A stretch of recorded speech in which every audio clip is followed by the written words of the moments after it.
Haleluya. Puji nama Tuhan, shalom Bapak Ibu semuanya. Bagaimana kabar Bapak Ibu semuanya? Tetap luar biasa, puji Tuhan Bapak Ibu ya. Harus luar biasa ya, karena kita punya Allah yang sangat dahsyat, amin Bapak Ibu ya. Baik Bapak Ibu, kita akan belajar bersama-sama Bapak Ibu ya. Kita akan melihat apa yang menjadi pesan Tuhan buat setiap kita.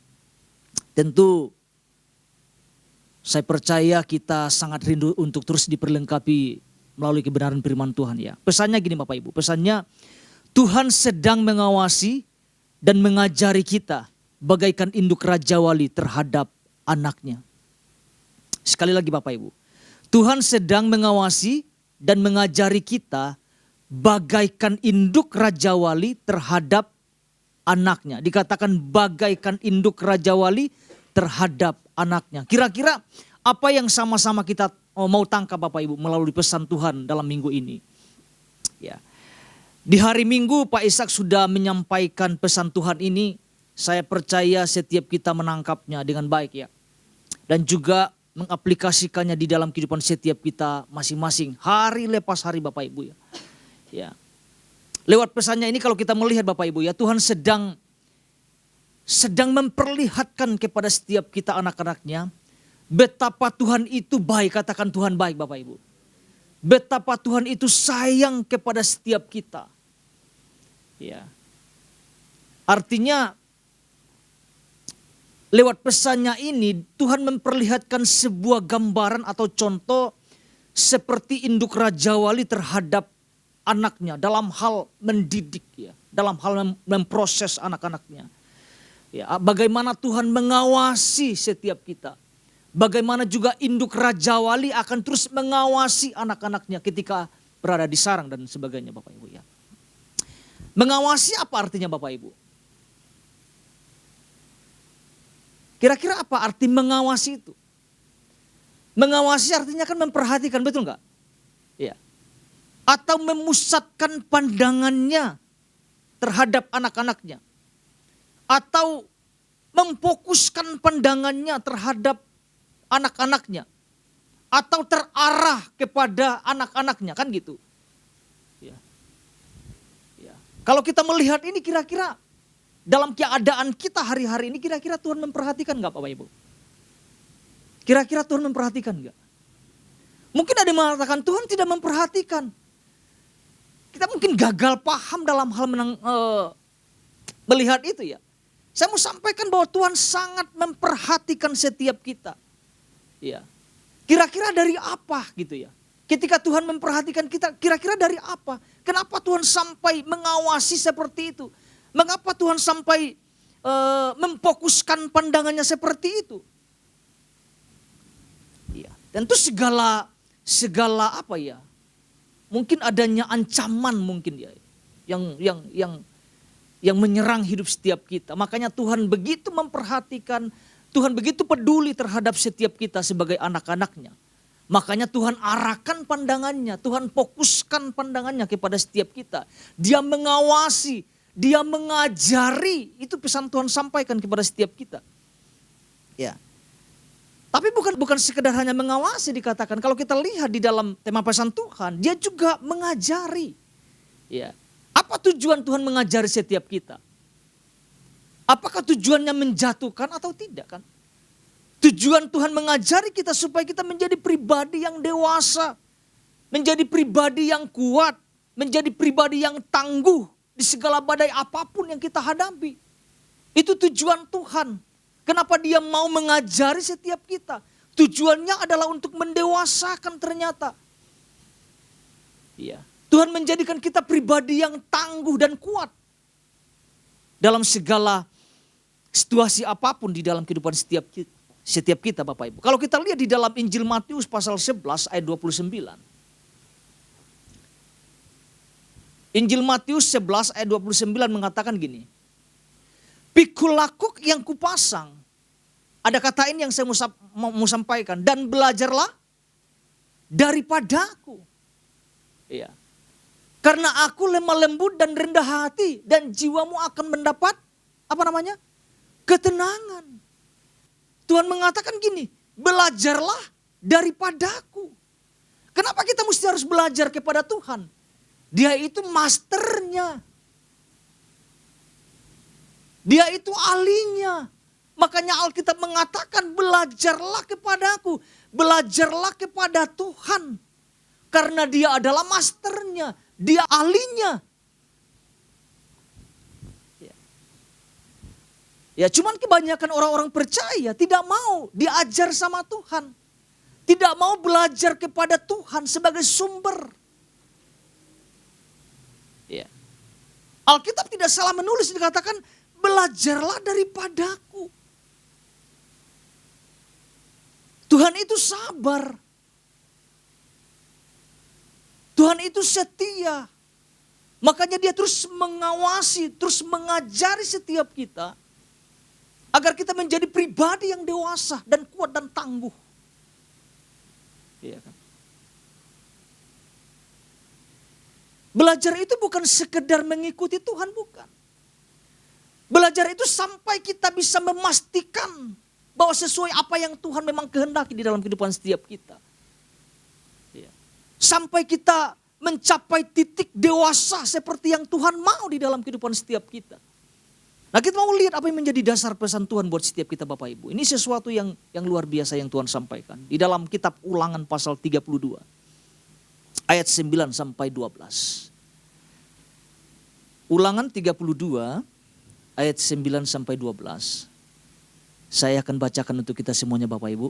Tetapi bagian Tuhan ialah umatnya. Yakub ialah milik yang ditetapkan baginya. Didapatinya dia di suatu negeri, di padang gurun, di tengah-tengah ketandusan dan auman padang belantara. Dikelilinginya dia dan diawasinya, dijaganya sebagai biji matanya. Ayat 11 mengatakan laksana Raja Wali menggoyang bangkitkan isi sarangnya. Melayang-layang di atas anak-anaknya, mengembangkan sayapnya, menampung seekor dan mendukungnya di atas kepaknya. Demikianlah Tuhan sendiri menuntun dia. Perhatikan baik-baik dikatakan, demikianlah Tuhan sendiri menuntun dia. Siapa yang dia tuntun? Umat-umatnya, gereja Tuhan, kita sebagai gereja Tuhan. Dan tidak ada, dikatakan ini dahsyat banget, dan tidak ada Allah asing menyertai apa? Menyertai dia, menyertai kita, menyertai umat-umatnya gereja. Tidak adalah Allah asing dikatakan. Tidak ada seorang pun kecuali Tuhan yang akan terus mendidik, mengajari, mengawasi. Tuhan tidak akan pernah membiarkan ada Allah yang lain. Makanya Alkitab mengatakan Allah itu kan cemburu gitu ya. Ya karena memang begitu apa namanya ya, begitu dahsyat dan luar biasa. Dia nggak mau ada pribadi yang lain yang coba mendekati dan mengajari setiap kita. Hanya pribadi Tuhan.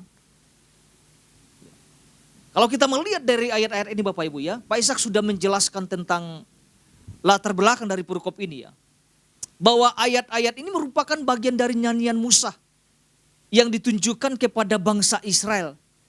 Ya, dikatakan ini bukan sekedar lagu kerangan Musa yang dinyanyikan untuk bangsa Israel, melainkan perkataan-perkataan Tuhan yang sengaja. Katakan perkataan-perkataan Tuhan Bapak Ibu. Yang sengaja Tuhan berikan kepada Musa untuk disampaikan kepada bangsa Israel. Ya. Dan pesan ini sampai kepada setiap kita Bapak Ibu. Ya. Nyanyian ini adalah curahan hati Tuhan sendiri kepada umatnya. Ya, betapa Tuhan sayang dikatakan kepada umatnya dan juga kepada setiap kita gerejanya. Tuhan sangat sayang, katakan Tuhan sangat sayang Bapak Ibu. Wow, ketika Pak Ishak sampaikan pesan pada hari Minggu Bapak Ibu ya, kira-kira kita menangkap sesuatu gak Bapak Ibu? Kalau Tuhan bilang sayang sama kita, gimana perasaan kita? Senang gak Bapak Ibu? Oh sangat, jangan senang saja, sangat senang gitu ya Bapak Ibu. Iya dong.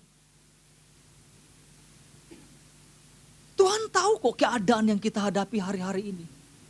Tetapi Tuhan menunjukkan tentang rasa sayangnya kepada setiap kita anak-anaknya. Ya. Kalau Tuhan sayang berarti siap digembleng gak Bapak Ibu? Bukan hanya kita menerima sayangnya tetapi kita gak siap digembleng gitu kan. kita pastikan harus kita siap Bapak Ibu ya. Ya. Sekali lagi Tuhan ingatkan betapa Tuhan sayang kepada setiap kita. Tuhan tuh dengan secara lugas menyampaikan nyanyian ini lewat hambanya Musa kepada bangsa Israel Bapak Ibu. Dikatakan harus dinyanyikan supaya diingat, terus diingat. Waktu saya mengikuti ujian Bapak Ibu setelah ini tentang di kampus ya, teologi ya. Itu wajib hafal itu tentang dibalik dari Wahyu sampai ke Kajian harus dibalik itu harus hafal. Sekarang Bapak Ibu mungkin saya udah nggak terlalu hafal. Tapi itu diwajibkan. Aduh, ada satu teman saya, Pak Yan Cehan sih ya, tanya tentang kamu harus ulang dari Wahyu sampai Kejadian. Waduh, itu kalau dari depan mungkin bisa hafal, ini dibalik. Itu kelabakan itu.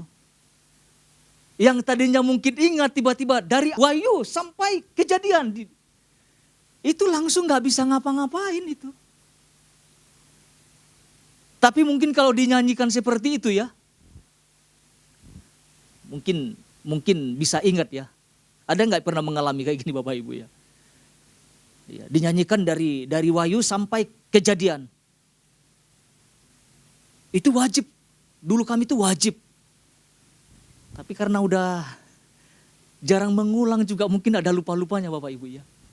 Ya, tapi kalau orang terus menyanyikan itu akan terus ingat pastinya. Ya, seperti itu Tuhan ingatkan kepada umat-umatnya melalui Musa harus dinyanyikan. Isinya apa sih? Kita perlu kan tahu kan. Apa isi nyanyian itu? Ternyata perkataan-perkataan Tuhan. Hukum-hukum Tuhan, perintah-perintah Tuhan. Tentang segala kebaikan Tuhan itu yang harus mereka ingat lewat nyanyian tersebut. Ya, kalau kita belajar, Pak Ishak sampaikan belajar tentang Raja Wali. Waktu itu gak akan segan mengajari anak-anaknya. Ya, ada masanya, ada waktunya bagaimana induk Raja Wali itu akan mendorong, menghancurkan sarang tersebut kan. Supaya anak-anak itu jatuh, anak-anak Raja Wali itu jatuh. Ya, kalau kita perhatikan di ayat 11 mengatakan apa? Laksana Raja Wali menggoyang bangkitkan isi sarangnya, bayangkan coba. Ya. Siap gak kita kalau Tuhan menggoyang bangkitkan sarang kita? Siap gak kita Bapak Ibu? Kira-kira kita siap gak? Ini kita sedang di tempat yang nyaman nih.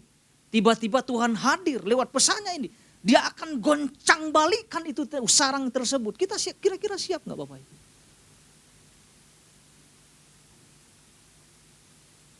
Yang saya takutkan gini, jangan-jangan kita gak siap.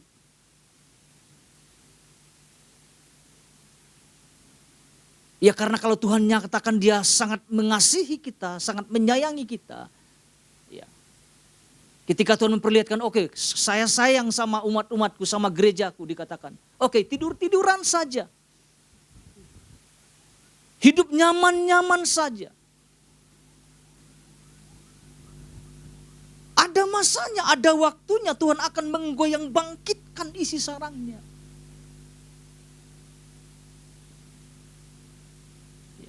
Ini yang Tuhan sampaikan di dalam inti pesan Tuhan ya Bapak Ibu ya. Ini sama-sama kita harus tangkap ini Bapak Ibu ya. Saya akan bacakan pelan-pelan Bapak Ibu. Ini ada sesuatu yang Tuhan sampaikan di sini gitu ya. Sesuatu yang sebuah pegangan buat setiap kita. Dikatakan gini. Pengiringan orang percaya kepada Tuhan itu sifatnya tidak statis. Melainkan apa? Progresif dikatakan. Wow. Yaitu terus bergerak maju. Katakan terus bergerak maju Bapak Ibu. Artinya Tuhan tidak pernah membiarkan umat-umatnya berada dalam satu keadaan yang sama terlalu lama. Ya, sehingga umatnya merasa terlalu nyaman lalu enggan dengan yang namanya perubahan, pertumbuhan atau pencapaian di tujuan Tuhan. Padahal Tuhan mau umatnya bergerak dari satu fase ke fase selanjutnya. Lanjutannya mengatakan gini, yang menjadi masalahnya adalah umat Tuhan yang seringkali mengalami gagal paham ini nih. Ya, mengalami gagal paham dengan Tuhan. Dalam cara Tuhan membawa umatnya bergerak dari fase ke fase selanjutnya tersebut. Selalu dianggapnya cara Tuhan membawa umatnya ini sebagai cara dan waktu yang tidak tepat. Padahal bagi Tuhan itu adalah waktu dan cara yang tepat.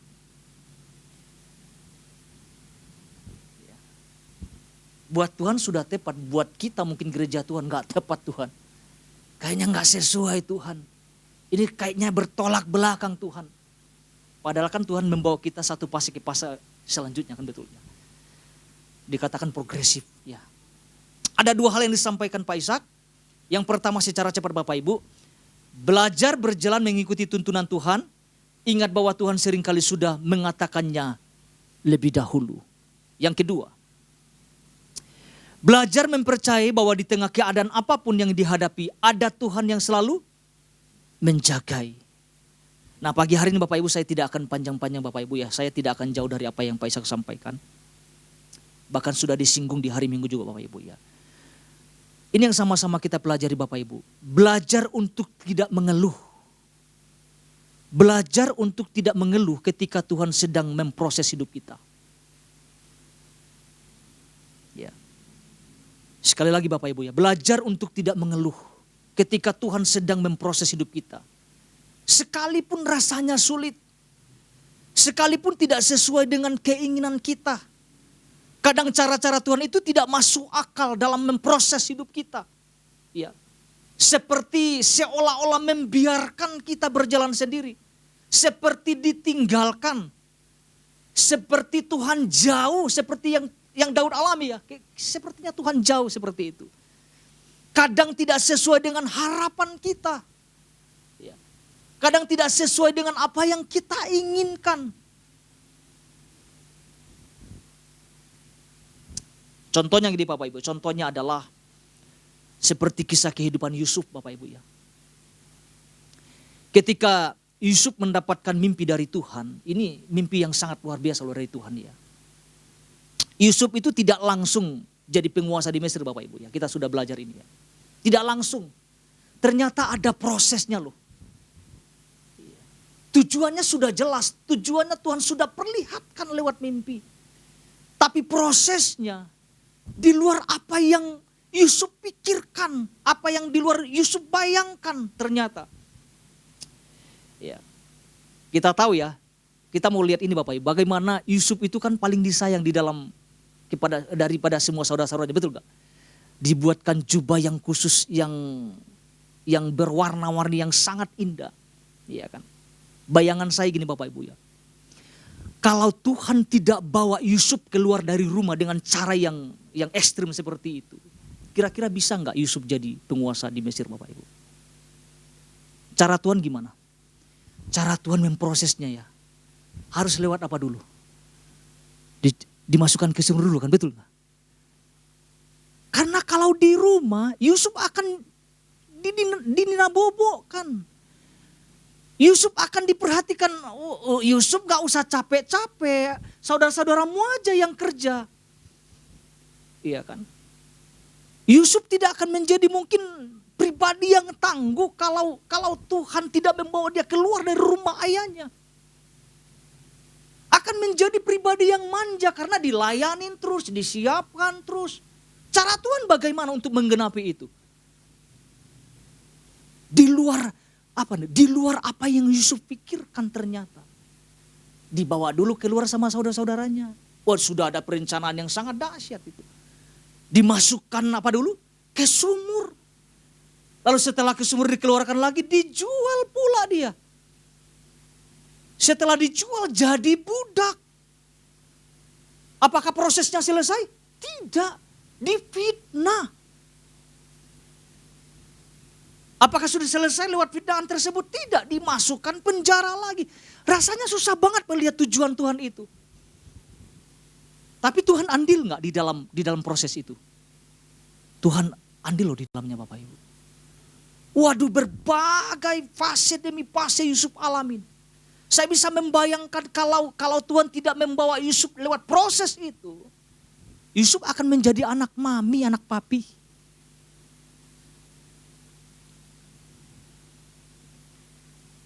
Tapi kita lihat berbagai proses demi proses.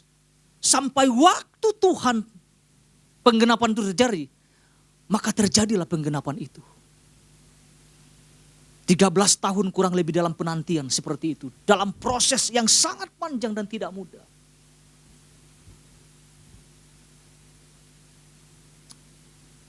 Sama dengan seperti kayak induk Raja Wali Bapak Ibu.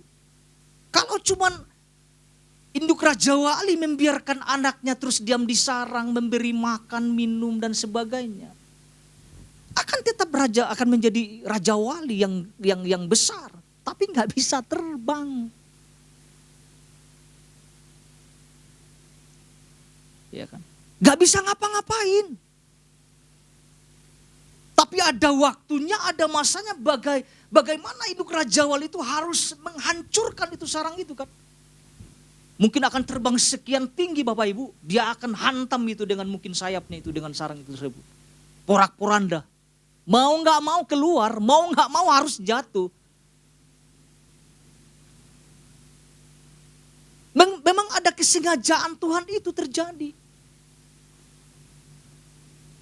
Rasanya mungkin tidak nyaman. Rasanya mungkin menyakitkan.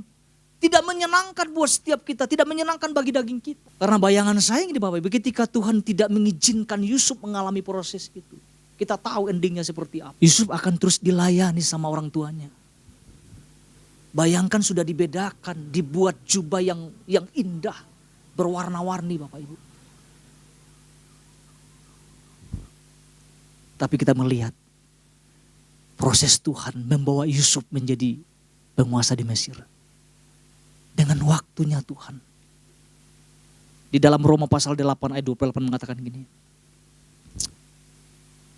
Roma 8 ayat 28. Kita tahu sekarang bahwa Allah turut bekerja. Wow. Bahwa Allah turut bekerja dalam segala sesuatu untuk apa? Mendatangkan kebaikan bagi mereka yang mengasihi Dia. Biarkan saja Tuhan memproses hidup setiap kita. Dengan cara Tuhan sendiri. Kadang-kadang Tuhan izinkan kita jatuh, biarin saja. Kadang-kadang Tuhan izinkan meninggalkan kita, seolah-olah meninggalkan kita. Biarkan saja. Awalnya saya gagal paham loh Bapak Ibu ya. Ini tahun 199 saya meninggalkan Kepulauan Mentawai Bapak Ibu ya. Saya lulus SD itu, masih SD. Lulus SD, sempat nganggur 3 tahun dulu karena memang gak bisa sekolah ya. Ketika saya ada di Jambi pada saat itu ya, saya memang pinginnya sekolah gitu ya. Tapi kan ya saya sudah minta Tuhan, saya pingin sekolah gitu ya. Karena papa saya sudah tidak ada, jadi saya nggak bisa mengharapkan keluarga besar untuk menyekolahkan saya. Karena memang keadaannya sangat sulit sekali di sana ya. Bayangkan Bapak Ibu ya, Mentawai itu, kami itu dulunya sebelum tsunami ya, kami itu tinggal bukan dekat pantai. Masuk sungai lagi, ke dalam lagi, naik perahu kelotok seperti itu ya, diang didayung. Gak tahu tentang kehidupan di luar itu seperti apa, kami gak tahu. Saya gak tahu pada saat itu ya. Melihat orang-orang datang-datang, orang-orang nelayan yang kapal-kapal yang cukup besar di pantai Mentawai, kami itu takut, gak bisa komunikasi, gak bisa ngapa-ngapain Bapak Ibu ya. Akhirnya saya memutuskan untuk memang ada di Jambi pada saat itu lewat saudara saya Bapak Ibu ya. Ya. Itu kerjanya pembantu. Jadi saya harus datang juga sebagai posisi itu kan gitu ya, membantu. Harapan saya itu sekolah, Tuhan saya ingin sekolah gitu ya. Ya tapi kan gak di sekolah-sekolahin juga waktu itu ya. Kerja terus tapi gak di sekolah-sekolahin Bapak Ibu. Saya ngalami gagal paham tentang Tuhan ada gak sih? Tuhan sayang gak sih? Tuhan memperhatikan gak sih? Gitu, saya mengklaim Bapak itu waktu itu masih ya, bukankah saya anak Tuhan gitu ya. Itu sesuatu yang berat buat saya ternyata ya. Gak ngerti pada saat itu, ternyata rencana tuh 2 tahun saya di Jambi, dipindahkan di Bandung. Dalam posisi juga yang sama, jadi pembantu juga saat itu ya. Rasanya sulit buat saya gak mengerti, sekolah minggu tetap sekolah minggu. Ya, gak ngerti Bapak Ibu ya. Ya, proses itu saya tidak paham gitu ya. Ternyata ketika Tuhan membawa sampai detik ini, mulai saya memahami tentang rancangan Tuhan, tentang tuntunan Tuhan di dalam kehidupan saya. Apa yang saya lewati buat saya tidak mudah, buat orang lain mungkin itu biasa saja, tapi buat saya itu susah banget. Saya harus berbentrok dengan bahasa Indonesia. Kami nggak ngerti bahasa Indonesia. Di Mentawai, ya cuma sedikit orang yang bisa ya mangap-mangap bahasa Indonesia pada saat itu ya. Ya akhirnya Tuhan membawa sampai di detik ini Bapak Ibu ya. Di waktu ini. Itu sebuah perjalanan buat saya, itu sebuah perjalanan yang sangat panjang. Ada ketidakmengertian, ada gagal pahamnya. Kadang menyalahkan Tuhan sayanya. Gak mudah loh. Tapi Tuhan kan bilang, Tuhan mengawasi loh. Tuhan sedang mengajari loh. Tentang banyak hal di dalam kehidupan, khususnya kehidupan saya pribadi Bapak Ibu ya. Kalau kita melihat di dalam Roma pasal 8:28, Allah turut bekerja dalam segala sesuatu untuk mendatangkan kebaikan. Ya. Ya, kalau kita belajar tentang kehidupan bangsa Israel, Tuhan sangat Tuhan sangat rindu untuk terus membawa mereka kepada tujuan Tuhan. Tapi ada gagal paham gak Bapak Ibu dalam perjalanan? Gagal paham. Ngapain Tuhan bawa-bawa ke sini? Ngapain Tuhan bawa kita keluar dari Mesir? Banyak sungut-sungut dan sebagainya. Ya saya alamin seperti itu Bapak Ibu. Tapi Tuhan tidak pernah gagal. Katakan Tuhan tidak pernah gagal Bapak Ibu. Tuhan gak pernah gagal. Kalau Tuhan sedang membawa kita mungkin dalam kesulitan saat-saat ini, Tuhan tidak pernah gagal. Tuhan sedang mengajari sesuatu hal yang mahal kepada setiap kita. Nah, selanjutnya Bapak Ibu, apa yang Tuhan lakukan ketika Ia memproses hidup kita? Ada 3 bagian secara cepat, kita akan lihat ini. Apa yang Tuhan lakukan ketika Ia sedang memproses hidup kita? Yang pertama, Ia akan menggoncang bangkitkan sarang atau tempat kenyamanan kita. Ia akan menggoyang bangkitkan sarang atau tempat kenyamanan kita. Apa yang menjadi tempat kenyamanan kita saat ini Bapak Ibu? Keluarga kita kah? Pekerjaan kita kah? Ya. Atau apapun. Ya. Kalau kita belajar dari sarang induk Raja Wali, dia akan menggoyang bangkitkan sarang tersebut. Ya. Berkeping-keping Bapak Ibu ya. Tanpa sisa mungkin ya. Sampai tidak ada tempat untuk mungkin berdiam di sana lagi gitu. Ya. Tujuannya apa? Supaya kita keluar. Ya. Supaya kita dalam istilah mengepakkan sayap. Ya, saya akan baca lagi sekali lagi Bapak Ibu ya. Ulangan pasal 30 ayat 11. Dikatakan laksana Raja Wali menggoyang bangkitkan isi sarangnya. Terjemahan lainnya, menjungkir balikan sarangnya. Lalu kemudian melayang-layang di atas anak-anaknya, mengembangkan sayapnya, menampung seekor dan mendukungnya di atas kepaknya. Ya, mungkin lagi enak-enaknya lagi duduk. Mungkin lagi enak-enak lagi bersantai. Tiba-tiba induk Raja Wali datang menghancurkan tempat itu. Cara Tuhan mungkin sama. Apa yang menjadi zona nyaman kita saat ini Bapak Ibu ya? Jangan-jangan Tuhan sedang hancurkan saat ini. Jangan-jangan Tuhan sedang menggoncang dengan kencang. Bagaimana Tuhan bawa orang-orang Israel keluar dari tanah Mesir. Bagi orang Israel, Mesir itu tempat ternyaman sekalipun posisi budak. Tuhan goncangin semuanya itu. Dia bawa keluar. Karena memang Mesir itu bukan tujuan akhir. Ada tujuan yang lebih dahsyat yang Tuhan sedang rancang, yang Tuhan sudah rancangkan. Nah, untuk mencapai tujuan itu kan tidak mudah. Kita harus berani keluar kan? Kita harus berani sepakat dengan Tuhan. Oke Tuhan, apapun yang terjadi saya ikut. Tapi kan kita bisa melihat dari pelajaran sejarah Israel kan. Apa yang mereka lakukan? Menyalahkan Musa, menyalahkan Tuhan, menyalahkan keadaan. Yang mereka pikirkan adalah di Mesir semua ada, daging ada, roti ada, semua ada. Itu bukan tujuan akhir Tuhan gitu loh. Ya, itu yang pertama, Tuhan akan menggoyang bangkitkan. Yang kedua, apalagi yang Tuhan lakukan Bapak Ibu ketika Ia memproses hidup kita. Ia akan membawa kita naik, lalu kemudian melepaskan kita jatuh seperti induk Raja Wali kepada anaknya. Ya. Tentu dalam pengawasan induk Raja Wali kan. Tentu dalam pengawasan Tuhan. Pak Ishak sudah jabarkan di hari Minggu, sangat menarik sekali. ketika anak itu sedang menukik jatuh, sebelum mendarat, induknya sudah ngejar. Gak akan dia biarkan terantuk atau sampai hancur. Saya tidak tahu kecepatannya seperti apa Pak Ibu ya. Kan lumayan kalau ketika menjatuhkan sesuatu yang agak berat kan, itu kan cepat jatuhnya. Bayangkan seolah-olah induk raja lu kayak membiarkan saja. Tetapi dalam keadaan tertentu, dia akan kejar untuk menyelamatkan. Ya. Kadang dalam posisi seperti ini Bapak Ibu banyak, tidak semua ya. Mungkin ada umat-umat Tuhan yang menggerutu. Ya. Menyalahkan Tuhan. Mungkin tidak akan menerima keadaan bagaimana Tuhan melakukan cara seperti itu.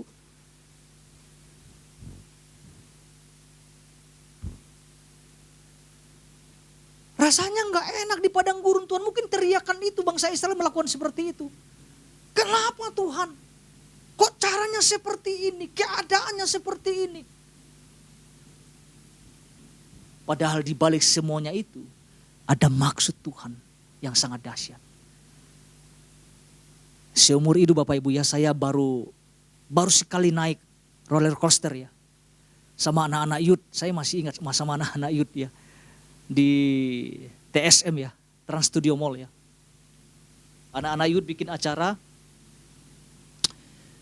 Saya itu naik itu Bapak Ibu ya, saya kapok sekali ya. Saya pikir, saya lihat orang lain sebelum kami naikkan, bayangkan semua anak-anak youth masuk semua di situ ya. Saya Clarissa di depan, baru saya, Kevin. Saya bilang gimana ya, ini pertama kali saya udah kayak demam gitu, mau demam kayak gitu ya. Aduh rasanya itu deg-deg campur aduk Bapak Ibu ya. Bayangkan ketika start saya udah saya teriak Yesus. Di atas ketinggian gak apa-apa, gak peduli Bapak Ibu.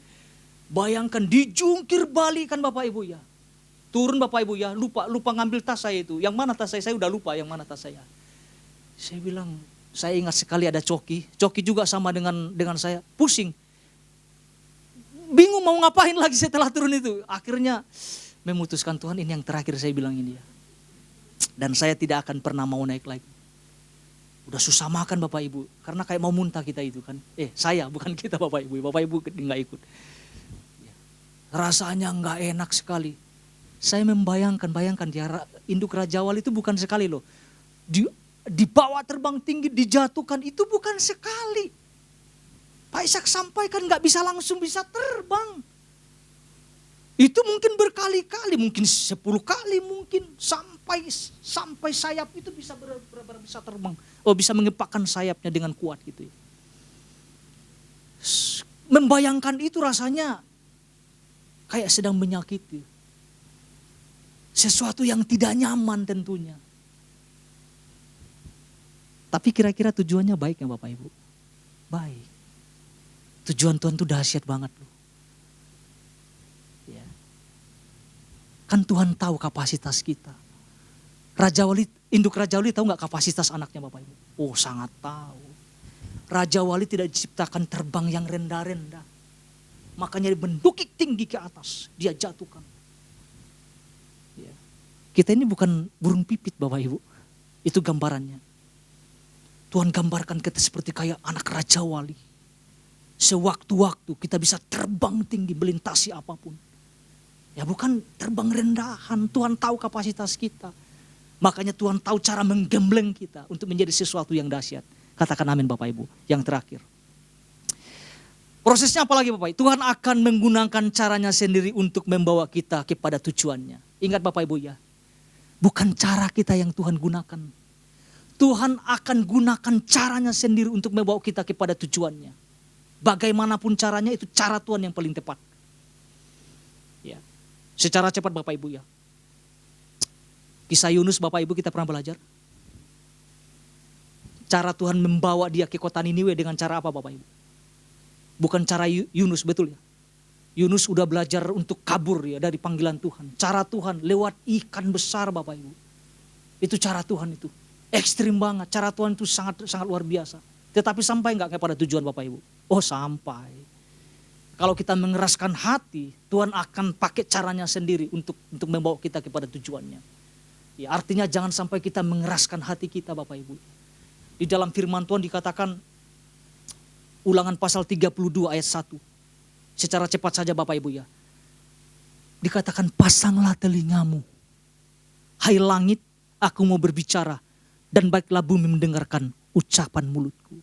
Apa yang firman Tuhan katakan? Pasang telinga. Apa tujuan memasang telinga? Agar kita bisa mendengarkan setiap arahan Tuhan.